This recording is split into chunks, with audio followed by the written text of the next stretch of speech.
There is a nightmare more terrifying than any other. A nightmare that has haunted thousands of people all over the world. It felt as if there was a male presence there who was evil. I can remember seeing this figure in the doorway. I just knew it was female.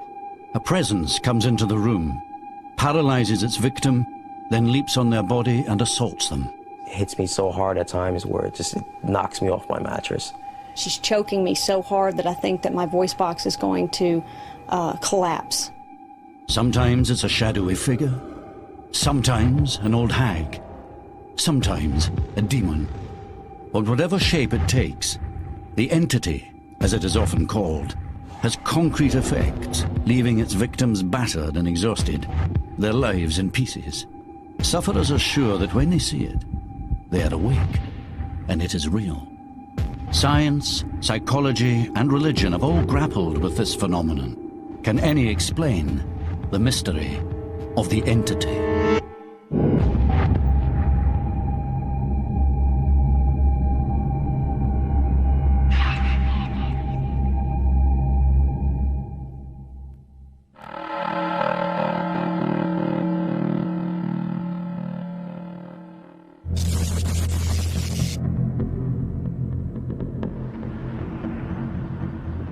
One woman has been suffering from entity attacks for most of her life.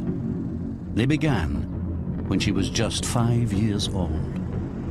The first thing I remember as a child at night, I had just gone to bed. My mother just put me to bed, and I could see the lights on in the living room. I had just laid down for bed. I could hear my parents, I could hear the television, and I looked up, and to my right I saw a couple. Very shadowy, very dark, in my bedroom. A man and a woman, and they started walking towards me. It's very frightening. I couldn't speak. I wanted to call out to my mother. I couldn't call out to her. I was just terrified. And right about that time, she walked into the room, and it appeared that she walked directly through the two people that were standing to my right.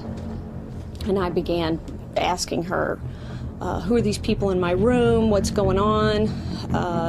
She kept telling me that it was just a dream, to go back to bed.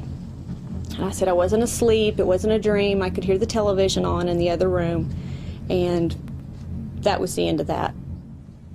But as Jamie got older, the entities that stalked her became more vivid and more violent, making her increasingly terrified to go to bed.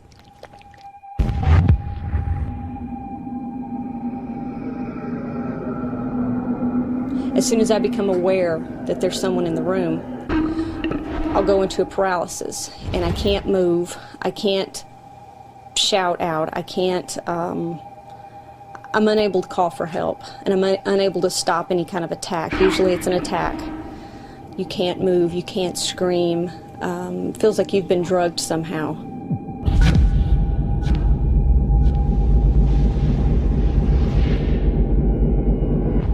The Shadow Man, and this is just a recent label that I've put on this character. The closest I've seen of him is the arm, because it's been around my throat several times. He's very violent. He doesn't use any caution whatsoever. He could care less if my neck is broken. I mean, that's how violent he is. Generally, he's accompanied by a very old woman. She's rather short, draped in many layers of clothing. She looks like a homeless type person. Like all of her belongings are on her. Shawl, jacket, a hat. The old woman will sit on my chest, and she's not extremely heavy, but she's heavy enough that it's very hard to breathe. It's extremely hard to breathe. I can't get my lungs to expand. He'll have me around the base of my neck. She'll come up to the top part, and she's choking me so hard that I think that my voice box is going to collapse. I can't move. He's got my arms down, usually, or just the way she's sitting on me, I can't move, and there's nothing I can do.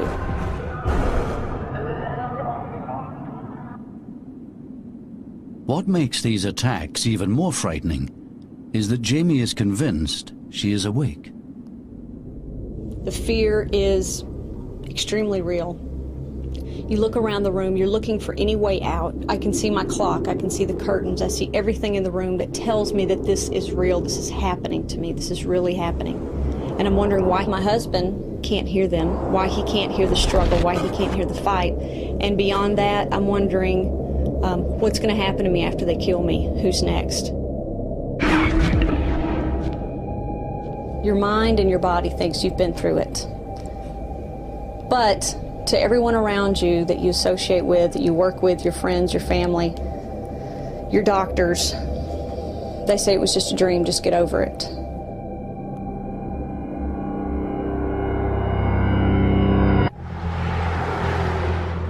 For years, Jamie thought she was alone and feared she was mad or delusional. Then she discovered there were others who had suffered remarkably similar experiences.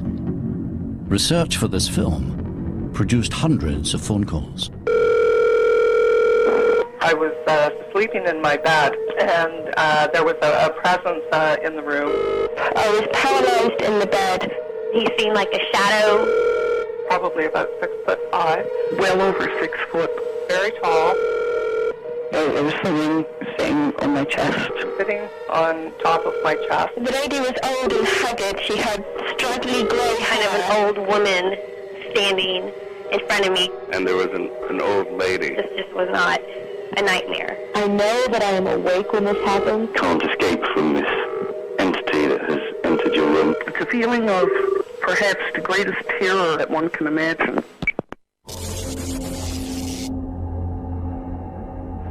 There was a presence in the room. I thought I could see an entity, black figure.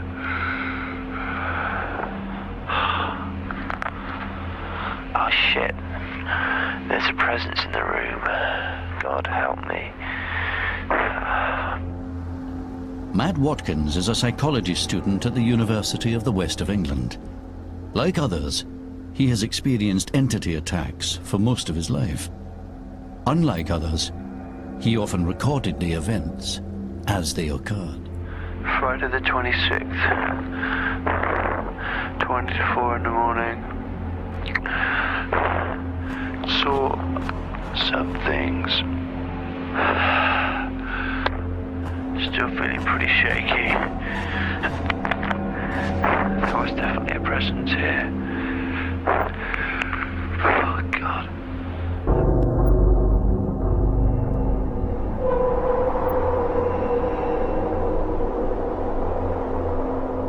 I can remember seeing this figure in the doorway.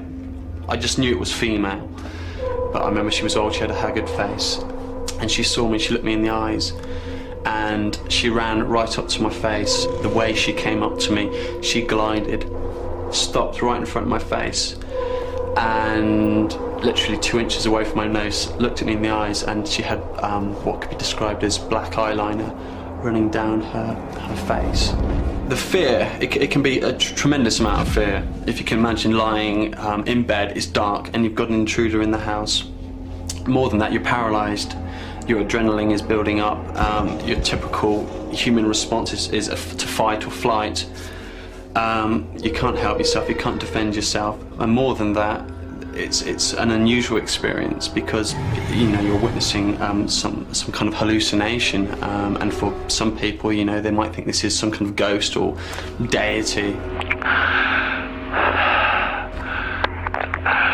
Last words were, in my mind, get a grip. It's just the floorboards creaking.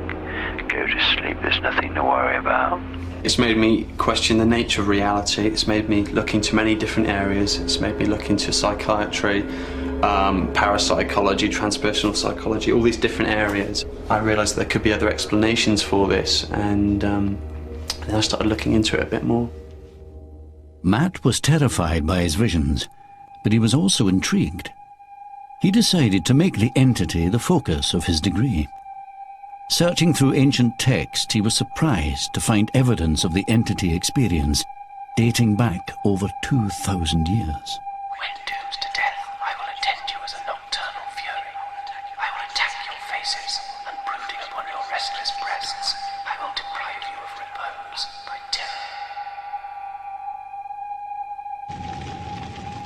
it wasn't just literature. Many artists had also depicted the entity. In the Middle Ages, it was often represented as a horned beast that preyed on sleeping women and was sometimes thought to rape them. Later paintings saw it as a heavy demon-like creature sitting on the chests of its paralyzed victim. Why were there so many depictions of the entity experience, and why were they so similar? There may be one explanation.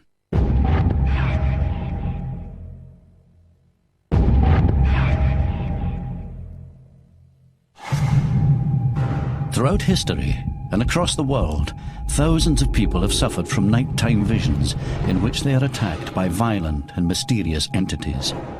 Some people have such severe experiences that their lives are left in ruins.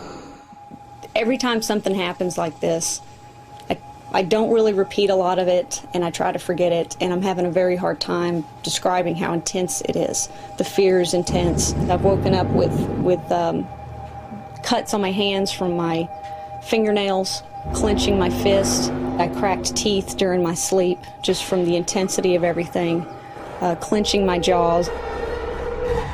I did think a few times about taking my own life. You just don't see any out to it.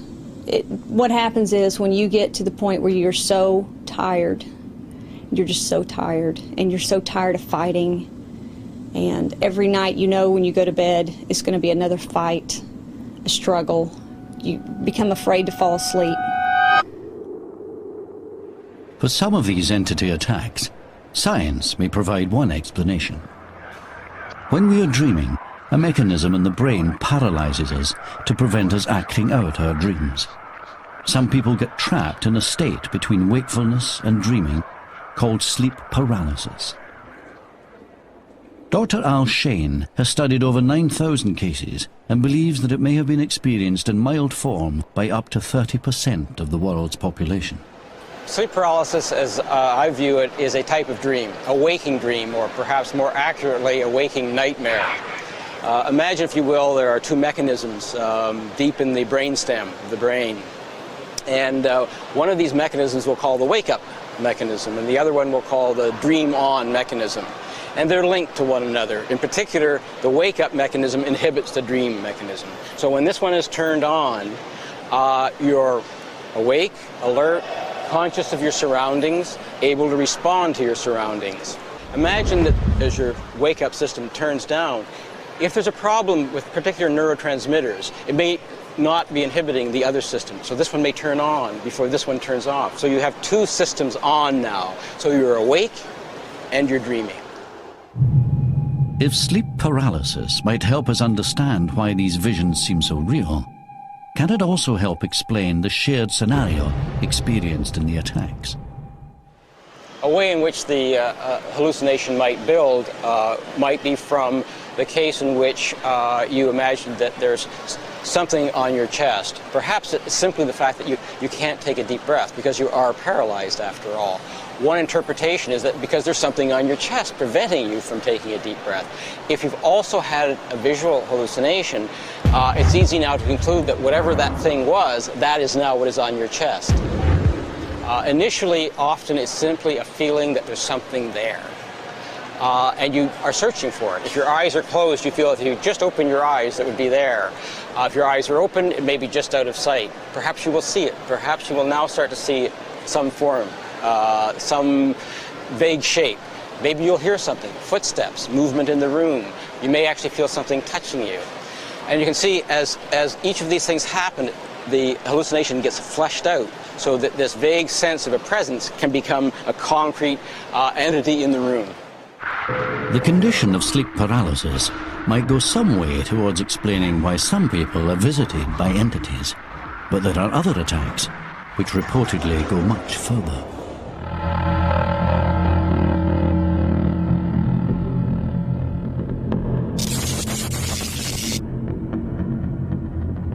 In spite of a normal childhood, Mark Gillen has suffered from particularly disturbing nocturnal attacks since he was a teenager, and still finds them difficult to talk about.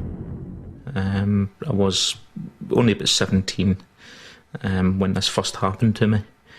I went to bed as normal, fell asleep, enjoying a good sleep, when probably in the middle of the night I was wakened by the feeling that someone was in the room.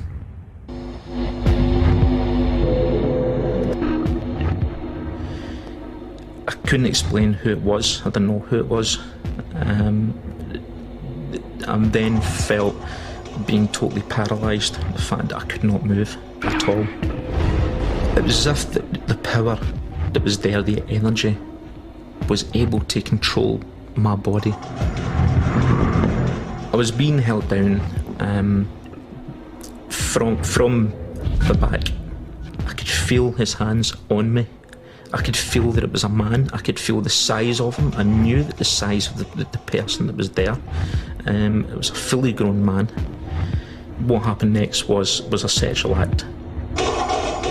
As if I could feel him pushing himself on top of me.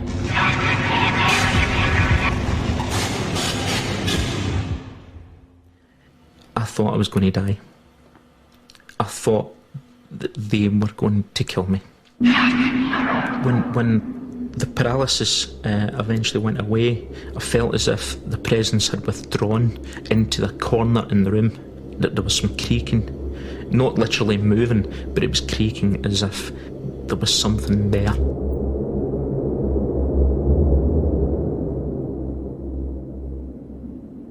Mark's alleged ordeals have been so severe that they've caused a strain in his relationship with his fiancée.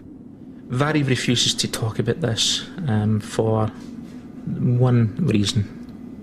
We went through a terrible time with it. I think the fact that I've not been able to cope with this as well as what I should have done has actually contributed towards a lot of the problems that we've actually had in the relationship. I still hold possibly a lot of anger. I still have a lot of feelings in my mind as to, what's happened to me. Have I been going mad? I'm fed up with going to bed and worrying.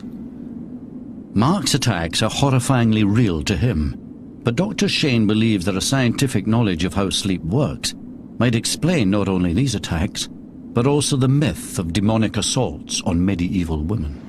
Sexual assaults are not common, but they certainly occur. During REM, males have erections. There's also clitoral tumescence in women, so that our dreams have sexual content because our sexual organs and sexual areas of the brain are being activated. So it's not surprising that the combination of fear and sex leads to a sexual assault scenario. But for Mark, this leaves one crucial element unexplained. His bedroom was once his older brother's. A couple of years before this happened, my brother actually had this room. He was staying in that bedroom. I started to tell him what had happened to me in that bedroom. He did actually say to me that he had very similar experiences. He'd gone through certain things the same, such as feeling of being strangled, feeling of someone being there. He didn't go into too much detail, and just probably the same as me, frightened to talk about it. Is it just a coincidence that it was just the same bedroom? Don't know. While some suggest that sleep paralysis is hereditary and can therefore explain such cases, others believe that entity attacks might be associated with places as much as people. Professor David Hufford has been studying the entity phenomenon for over 30 years. His research has been inspired by his own experience. Years before I started working on the topic in an academic way, I had a sleep paralysis attack of my own. I'd never heard of anything like it. It had all of the features that I later found in traditions all over the world. I heard footsteps. I had a terrifying presence. I felt it climb up on the bed. I couldn't move. I thought I was being killed. It was terrifying. I never told anybody about it for the obvious reasons most people in our society don't. I didn't want anyone to think I was crazy. And then years later, when I got to Newfoundland and came across the old hag experience, I didn't even know at the time that it was sleep paralysis yet. I thought, what's going on here? How can these people have a tradition about what happened to me in a completely different country? I just had to follow it. Hufford carried out his research in more than a dozen countries. He felt that while sleep paralysis might account for people who felt pressure on the chest, it could not account for those who felt it on other parts of their body. The experiences were just too varied. It's common during sleep paralysis for people to report pressure, most often on the chest. A sense of pressure on the chest could be caused by the paralysis of the voluntary muscles involved in breathing, but sometimes it's other places. I've had people say the pressure felt like it was pushing their head down through the bed. Other people said it was pressing on their feet so hard they were afraid their legs would be broken. I would like these explanations, if we're going to buy them, to really line up with the data consistently. So far, these don't. Most puzzling were instances where entities seemed to attack not just individual people, but entire communities.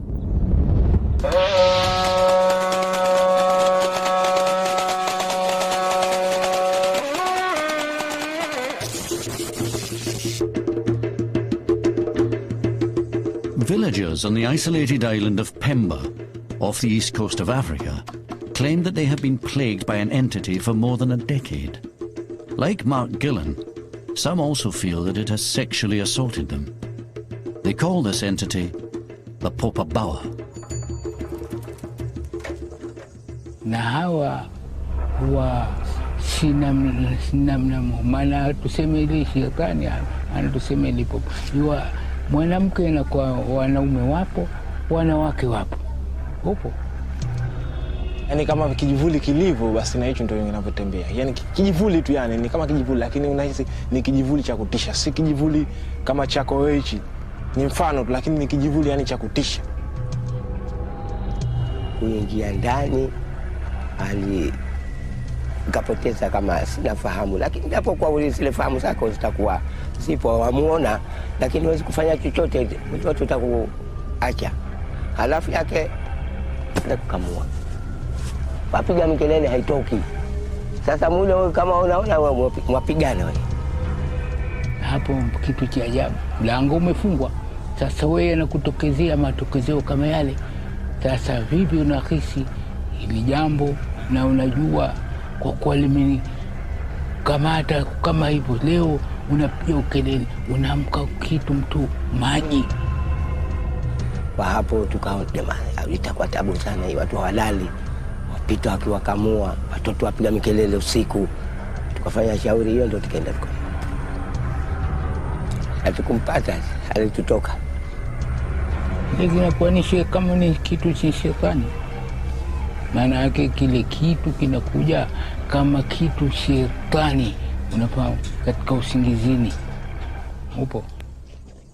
Since the attacks began 10 years ago, the villagers have called upon their spiritual beliefs. Now many of them carry protection against the Popabawa in the form of pages from the Holy Quran, sewn into a purse which they keep on them at all times.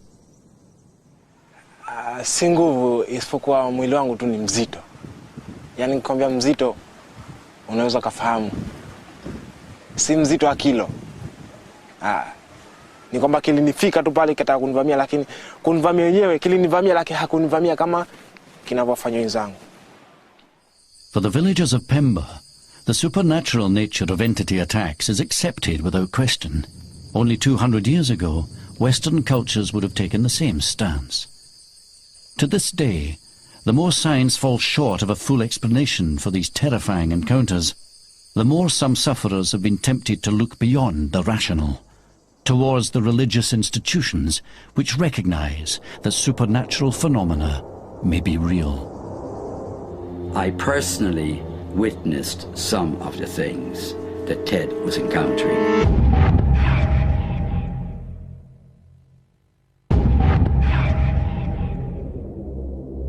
In the West, sleep paralysis may be the principal medical explanation for entity attacks. But many sufferers find this diagnosis inadequate due to the intense reality of their experience. This conviction is even stronger for those whose encounters are apparently witnessed by other people as they occur. With nowhere else to turn, one man has fallen back on his religion, and a Catholic priest who accepts that his accounts may be real.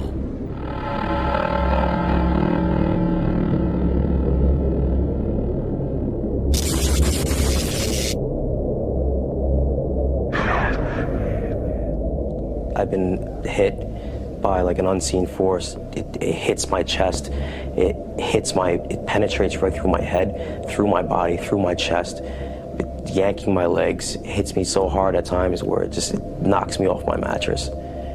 Sometimes I'll wake up after getting assaulted or after getting paralyzed, and I'll see a stream of black or white smoke just kind of streaming out of my bed, my pillow next to my face, or just floating in midair. Ted Philippone lives in Greenwich Village in New York. He claims that he's been suffering from entity attacks on a nightly basis since he was a child. They are so severe, he can no longer hold down a regular job. It's putting so much fear within me that I'm unable to sleep, that I feel that I have to keep opening my eyes to see if there's something in the room. And it's affected my mood, it's affected my depression, it's totally rendered me literally useless to society, useless to everybody. With no regular income or family support, Ted has turned to the church and now lives in a Catholic hostel under the supervision of Father Pat Maloney, who claims to have witnessed these strange events. There was one particular time he seemed to be very upset, not so much agitated, but almost fearful. And he said, "Look, it's at me again, it's bothering me." I said, "What is bothering you?" He said, "You don't believe me." I said, "Of course I believe you, son." So I laid in the corner about a foot away from him, got just that little bit closer, and I felt an immediate type of a vibration, a physical presence of some kind. And yet I did not feel that whatever was bothering or obsessing Ted was malevolent. It was as if he were attracting some force, something outside of our dimension. Father Pat is not the only one to have observed the phenomenon that has surrounded Ted. His girlfriend of 5 years also claims to have seen these entity encounters. We were just sitting on the couch watching TV, and I guess facing the bathroom door, and the door was open, the bathroom door was open, and I saw some type of grayish silhouette walking out of the bathroom. You couldn't really define the shape if it was male or female. It was just some type of silhouette, very tall, and it was just cloudish, grayish, and it was walking towards Ted's bedroom. Then he said to me, "Did you see that?" So I was like, "What are you talking about?" He's like, "Did you see that thing coming out of the bathroom?" So I was like, okay, I must not be going crazy. So that's the first time I ever saw something like that with Ted. Although one of Ted's doctors believes he is suffering from sleep paralysis, aggravated by a traumatic upbringing, the fact that his encounters have been witnessed makes them more difficult to explain. In a way, every case is sort of remarkable and very highly strange. The ones, though, that really just amaze me are the ones where more than one person is involved, where one person is having the sleep paralysis and hearing something or seeing something, and somebody else in the house hears or sees the same thing at the same time, even though they're not having sleep paralysis. Why, how do you account for that? I'm baffled by a good reductive explanation for that. He's seen the best psychiatrists. He's been through medical doctors.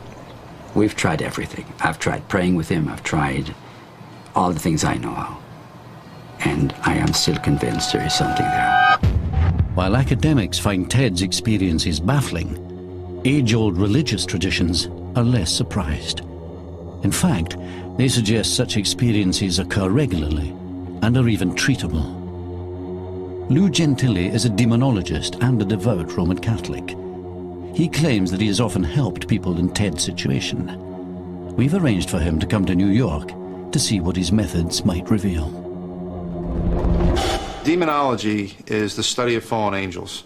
It's the study of things that are evil. whether it be religion, whether it be demons, devils, things of that nature. I come across cases that are malevolent, evil, demonic, or diabolical on a monthly basis. Out of a month, I may get 5 or 6 cases, that are truly have activity that are evil. Lou and his assistant go to the hostel and meet Ted for the first time. They will interview him extensively to try and determine whether his attacks are psychological or supernatural. What I'm going to do is I'm going to ask you some questions. Some of them are going to be maybe a little bit personal, but it's all going to be to help you, okay? I'm not here to harm you. I'm not here to exploit you or anything else like that. I'm here to find out what's going on. I would give anything for all these experiences that I'm going through to totally come to an end, to totally stop. Are you currently using any illegal drugs? No. All right. Have you ever taken hallucinogens? No. This means acid, anything like that? No. Have you ever submitted to a sleep study? No. Have you been diagnosed as having any psychological ailments, narcolepsy, Tourette syndrome, dissociative personality disorder? No. Nothing like that? Okay. Are you willing to get help if it turns out that what is happening to you is purely psychological? Yeah. After 2 hours of questioning, Lou decides that Ted's case warrants further investigation. So what I'm going to do is I'm going to remotely be watching him from another location, actually right above him. And I'm going to set up a laptop with a video camera feed that's going to be showing me video of what's going on and also audio of what's going on. And if anything does happen in here, I'll be here in the room within a matter of seconds. Right now we're directly above Ted, and we're monitoring him. All of our equipment is set up, and we're waiting to see if anything happens, any movement, any kind of globules appear, okay, which are balls of light. See what happens now that we're all set up.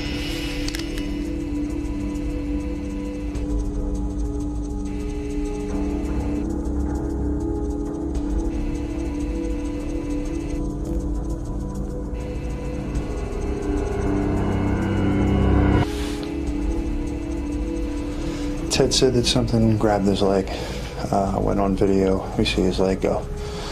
I'm gonna be going down there with him, and I'm gonna sit in there and see what I get on tape, because I'll be running EVPs also. EVPs, or electromagnetic voice phenomena, are recordings of inexplicable sounds which some people believe are supernatural. It is claimed that these recordings can capture spirit voices, which exist on a frequency beyond human hearing. Since he's claiming that, things were touching him before, and that something actually pulled his leg, I'm going to sit by him, but I'm going to be asking some questions on the recorder and see what we get. I've tried communicating with it, and not only did nothing happen, not only did I not receive a reply, the assaults got more intensified within about 10 minutes of asking. Beginning of EVP, July 30th, 2001, at precisely 2:45 a.m. If there is a spirit around us now, please tell me your name on the recorder. Are you a spirit that is out of the light of God?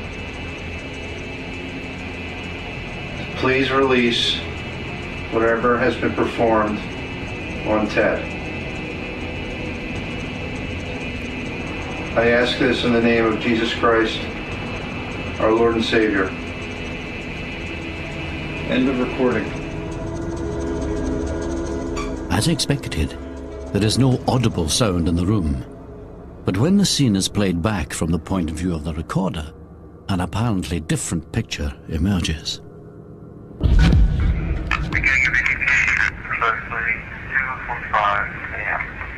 The tape recorder begins to register unusual sounds after each question. There is a spirit around us now.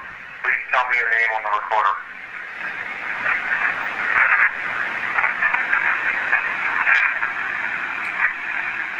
Are you a spirit that is out of the light of God?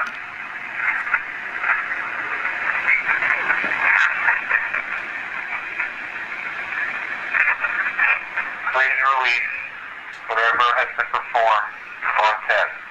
Then gentilly mentions Jesus. I ask this in the name of Jesus Christ, our Lord and Savior.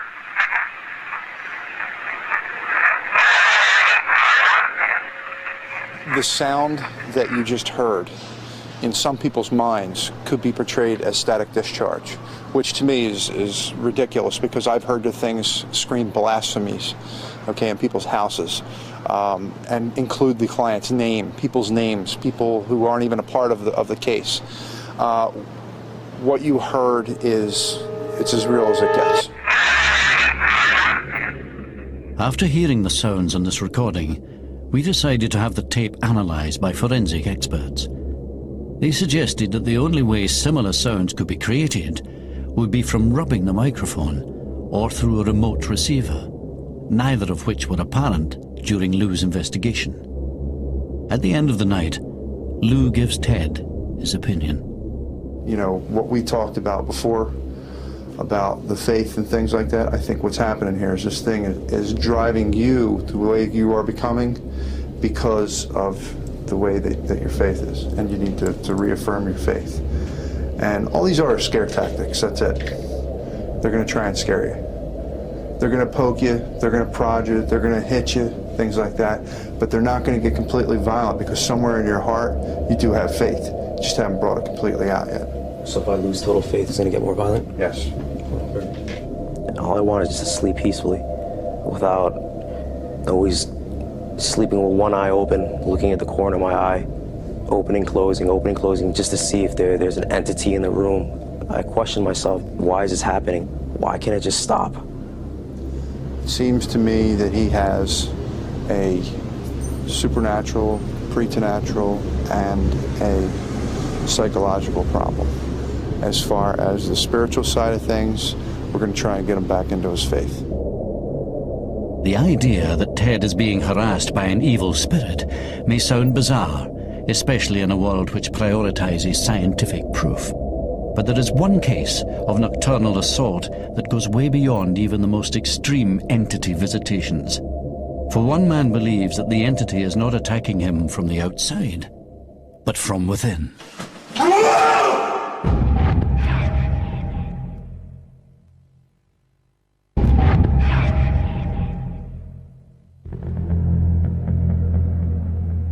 Although researchers believe that entity attacks can be rationally accounted for, it's the sufferers that have to deal with the disturbing consequences. Whilst many claim that an entity is threatening and in some cases sexually assaulting them, one man and his family believe that it may actually be possessing him.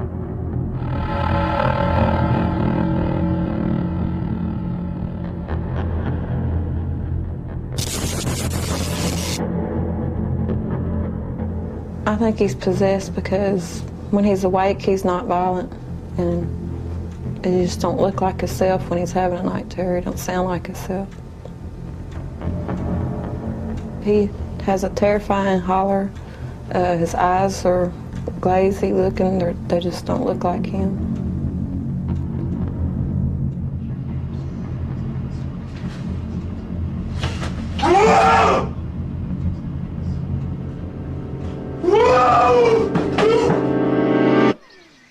Cody McKee and Monica Forrest have been together for 7 years and have 2 children. In spite of a violent adolescence, Cody's biggest problem is the mysterious attacks that plague his sleep. Although he appears to be seeing something, he cannot remember any detail of his attacks, unlike his family, who now fear for their lives. I really don't, I can't recall none of it. It's like I go to sleep, I wake up, and I don't know what I did, what made me do what I was doing. It's just, I mean, I feel like she said, possessed. I feel like something jumped in my body and made me just go crazy. Show you the holes. These are some of the holes he's put in through the sleep terrors. When he put his fist through the fan, he went in through the front and out the back and into that wall. I've knocked holes walked through walls, I've stuck my hands in fans, I've knocked holes in the door. I've tore the tip of my toe off. His foot or his toe or something went through that. I think it was his toe. The only night that I can say that it really felt to me inside of me like something jumped inside of me and took over my body was the night that I jumped through the window. This is the window he went out. It's like somebody threw him out the window because he did it from a dead stand. He just went out. And that's all I heard. He hollered and out the window. Whenever I come to behind her daddy's car, I heard a word, somebody say, "I see you later, Cody." That's the only words that I heard, and I woke up, "See you later, Cody." And I started walking back up to the trailer, and as I got closer to the trailer, I realized that I'd done something, and I got to seeing, you know, I was cut head to toe, had 60 or 70 stitches. But it is not just Cody who has been hospitalized by these violent attacks. The night he broke my nose, I thought that he was going toward my child, and that's all I could think of, and so I grabbed him to wake him up. And I believe when he brought his arm back is when he hit me. I mean, waking up and seeing all the blood and seeing her crying and seeing her nose there was actually a bone stuck out of her nose, you know, where it come through. And knowing that I did that to her it messed me up for a long time, you know. That night, I decided not to sleep in the same room with him. And I was just locking the door then, and he had another one. He ran and hit the door, and with the door locked, it flew open. So then I decided to start moving stuff in front of the door. He's got it to where it won't lock. If you just close it like that, you can pull it back open. So I have to pick up on it and make sure it's locked. Then I pull this bed like that.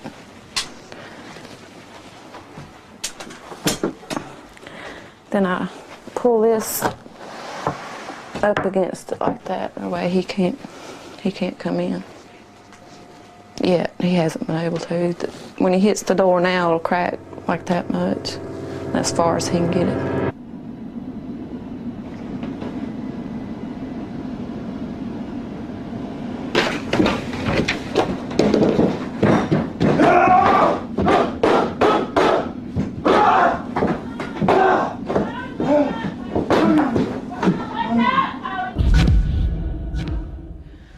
This is ridiculous, having to go to sleep like this. You know, most people just go to bed, and you have to protect yourself when you go to sleep. Unable to afford medical guidance, Monica and Cody grew fearful that his attacks were being triggered by an external entity. We arranged for Cody to be seen by a sleep clinic to see if they could explain his nocturnal awakenings. This is the most extreme case of sleepwalking and night terrors that I've seen. These have been reported in others, but this is the first one that we've had here at our center to this magnitude. While Cody spends a few nights at the sleep lab, doctors will study his brain activity and muscle tone, as well as record him sleeping using infrared cameras and sound monitoring equipment. If you need anything at all during the night, the intercom will be on all night. Don't hesitate to let us know. Okay? All right, see you in a minute. All right, love you. Love you too. All right. Okay. All right. Good night.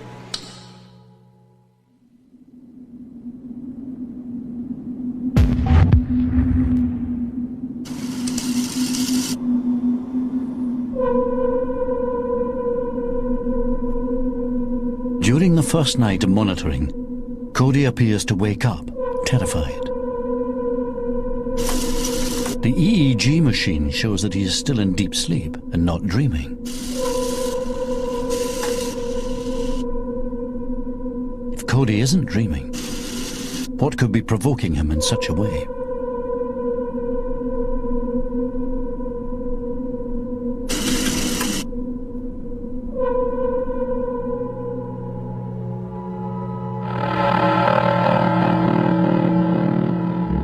The next morning, Dr. De Villa studies the tape. You had an awakening there out of deep sleep, but your eyeballs were moving and you looked pretty scared there. Do you remember anything like that? No, I don't ever remember nothing. You don't remember being in a nightmare or having a dream or on that particular night? Mm-hmm. And Monica, have you seen him show those eye movements in the past, or has he opened his eyes? No, I usually don't wake up till he hollers. Okay.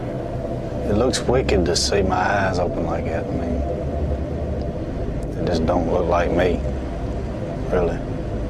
His eyes are darting around. It's hard to know whether he's actually seeing anything or not. He doesn't have any recall of opening his eyes. He doesn't have any recall of seeing anything frightening, although he looks frightened. In Cody's case, we cannot find a specific trigger, so he is a mystery in that sense, and we cannot determine what is going on in his mind. But in his case, for some reason, he is fighting to get into wakefulness and alertness, and literally fighting his way into that. Dr. De Villa believes Cody is suffering from an extreme form of sleepwalking that occurs during the deepest stages of his sleep. But what Cody actually sees, or why he is driven to such violence, still remains a mystery. Whatever the medical explanation, Cody is still no nearer to understanding what causes his attacks. They haven't gave me a reason why I do it. They haven't told me, they don't know why I do it, what causes it. All they know is they can put me on medication and maybe it'll stop it. And, and I hope it does. I hope I can take some medication, go to sleep at night and rest. And don't have to worry about hurting anybody or hurting myself. Cody has now been taking the medication for over 3 months. Although his attacks are reduced in number, they still occur and are as unpredictable and violent as ever.